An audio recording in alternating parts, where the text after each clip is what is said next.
Prime Minister Narendra Modi today laid the foundation stone of 2 hydropower projects in Chamba, Himachal Pradesh.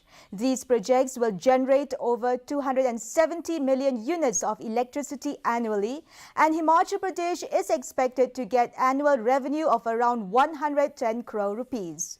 Prime Minister also launched various developmental projects in Una. He flagged off the Vande Bharat Express from Una to New Delhi. This is the 4th Vande Bharat train to be introduced in the country.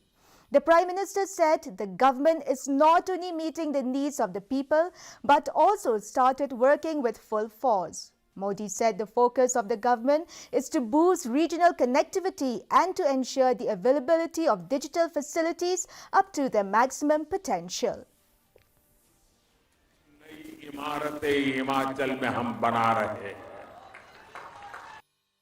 आज यहां ऊना में देश के दूसरे bulk drug park पर काम शुरू हुआ है।